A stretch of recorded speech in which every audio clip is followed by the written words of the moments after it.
sinampal mo at saka yung kinuha mo ng pera? Yang sinampal, malayo yan sa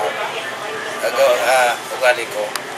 Pero sa totoo lang, nasa barangay chairman, ayaw ko talaga na yung food bike dito sa barangay ko. Kasi illegal yan. Hindi ko gusto na mayroon mga food bike dito. Kaya yung lahat, pero ang totoo lang, ang nakuha ko lang is pang tatlo lang na pangalan. Hindi ko alam kung bakit galit na galit siya sa akin. Dahil sa yung binigay niya ng pera, baka yung binigay niya ng pera, sinabi, kinuha ko lahat. Pero ang totoo, tinawagan ko yung lahat ng mga constituent ko. Sabi ko sa kanila, wag kayong magwa ng pera. Ang ibuto natin kung sino ang gusto natin. Yun ang dapat natin ibuto. Yung wag tayong magpabili ng pera. Yun ang sinabi ko sa kanila. Kung mayroon man sa inyo may nabigyan ng pera, ibigay na lang ninyo sa akin yan para isauli natin. So, sir, pwede namin makita yung pera na may konsep kasi sabi mo na about buying. Ito yung sample, yung nang nakuha ko. Isa lang ito sa tatlo. Kasi yung siyempre, ito lang isa lang ito, tatlo lang nakuha ko. So, magkano bawat isang sekwan yan? 1,500 kasi nandito yan eh. 1,500. Ito ang kinuha ko sa kanila. Kaya galit na galit yan sa akin. Ang sabi niya, pag hindi ko daw ito isauli, tatapusin daw namin ang eleksyon sa oras na yun. Yun ang sinabi niya sa akin. 3 bisis niya yung sinabi. Pangatlo niya pagsabi, pumutok na yung mga tawa niya sa labas. So, gaano po katotoo yung sabi nila na yung mga anak daw ni Mayor Solitario Ali ang nanggugulo doon sa mga biliwik niya at saka may mga tritan pa, may mga banta? Na yun ang hindi ko alam. Hindi ko yan masasagot kasi wala ko doon. Mahirap na magsalita na hindi natin nakita. Kung ano man ang nakikita natin, yun lang ang dapat natin sabihin. Kasi ang kuha. So, kung mayroon man yun, bakit naman sa akin binabato?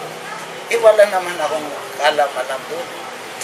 So, yun lang ang masasabi ko doon. Hindi natin sabihin na nanggugulo, hindi natin sabihin na mayroon silang tinitreaten kasi wala tayong nakikita at wala tayong naririnig. Yun lang. So, ano nga yung mangyayari doon sa nangyaring kaguluhan tsaka kung may namatay man engineer? Anong mangyayari doon? Para sa akin, yung ginawa nila sa bahay ko yan, pinasok ako, nagpaputok sila sa harap ng bahay ko, sa legal na kami makikimag-usap. Sa mga attorney nila natin ipapakita yung mga evidences natin. At saka yung pinatay nila na traffic enforcer namin, wala namang kaalam-alam dito. So, kamag-anak na lang nila yung asawa magbabayad ng kaso o kaya yung hindi ko alam anong gagawin ng mga kamag-anak ng namatay. So sa akin, hindi ko naman masyadong close yung relatives yun. Kasi siya, naging yung pamangkin ko, asawa niya. So, ang sinabi ko sa asawa niya, mag-file ka na lang ng kaso. Yun ang lang sinabi ko sa kanya. Sa ngayon, hindi ko pa alam kung yung affidavit namin hindi pa natapos. So, sa kaso na lang kami magkita-kita. Total, ito, election ito.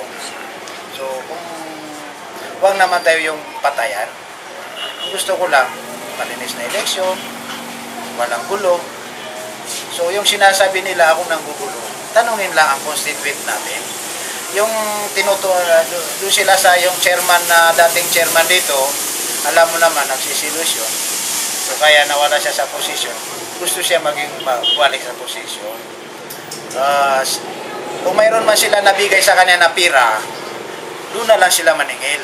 Ang totoo lang, ang nakuha ko lang sa mga tawan dito, at sinulinder sa akin, pusang loob binigay sa akin, itong tatlo, 4,500. Kaso, hindi ko alam kung magkanong sisingilin niya sa akin. Kasi ang gusto niya, ang sabi niya sa akin, pag hindi ko daw maibalik yung kinuha kong pera, tatapusin daw namin ang eleksyon. Tatapusin daw namin ang eleksyon. Pangatlo niya, pagsalita, nagpaputok na yung mga kapatid niya sa labas. Makikita yan sa CCTV kasi naka-CCTV sila. Lahat yun, pagputok ng baril, lahat sila, yung bodyguard niya, lahat nakatutok sa akin yung baril nila. Bakit ako tinututukan ng baril? Ako isang punong barangay. Ako ang may-ari ng bahay dito sa lugar ko na Barangay Bangulo. So lahat na nakakakita, nakakarinig dito, kayo nang magdesisyon kung sino ang may kasalanan. Ako mabait akong tao. Siya, lolo siya ng asawa ko. Nasa kwan siya. Hindi ko na iniisip na mayroon silang gagawin sa akin. Kasi yung salita niya, nasasabi niya, hanggang dito na lang tatapusin ang eleksyon. Ibig sabihin, pag hindi ko maisol yung pira, papatay nila ako. Oh. Yun ang, wala naman ibang ibig sabihin yun eh. Hanggang dito na lang natin, pag hindi mo ang hindi ko alam ang isasauli ko. Kasi kung 4,500 lang, isasauli ko talaga. Kasi napakalit na pira yun eh. So ang problema, parang galit na galit sa mundo. Nanginginig. Oo, nanginginig siya. Ang sabi, pag hindi mo yan isauli sa akin yung pira na yan, hanggang dito na lang ang eleksyon. Anong ibig sabihin ibig sabihin tapos na, patay na tayo. Yun ang ibig sabihin yun. Kasi wala pang eleksyon eh, May 9 pa eh. Doon na natatapusin sa oras na yun. Di ba? So ako, kung ano man ang isip nila sa akin, nasa sa kanila na yan. Nakita niyo yung bahay ko, plywood lang yan, lahat, as usual pa rin yung galaw ko. So, sa kanila na, sila nang bala sa anong gagawin nila. Kaya, sa lahat ng constituent ng Marawi City, alam ninyo anong ugali ko.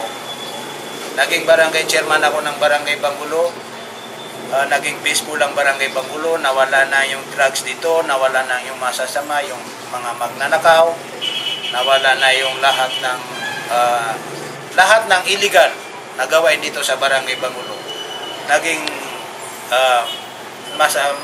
peaceful na yung mga tao dito dahil sa naging barangay chairman ako. So alam ng lahat ng taga-Barangay Bangulo kung sino si kasa nila si Mangpunong Barangay ng Bangulo. Pwede nyo kami pasukan sa Facebook namin na Bangulo Population Marawi City. Nasa Facebook yan. So lahat ng ugali namin, lahat ng gawin namin dito sa barangay, nandyan lahat. So parang ito na lang siguro masasabi ko sa inyo. Sa legal na lang kami magkita-kita sa mga attorney natin. So doon na lang tayo wag na tayong yung patayan. Ayoko nang ganyan. Kasi yung mga anak ko, mga maliliit pa, ayoko nang ganyan. Mabait akong tao. So gusto ko, pagdating sa eleksyon, walang gulo. Yun lang masasabi ko sa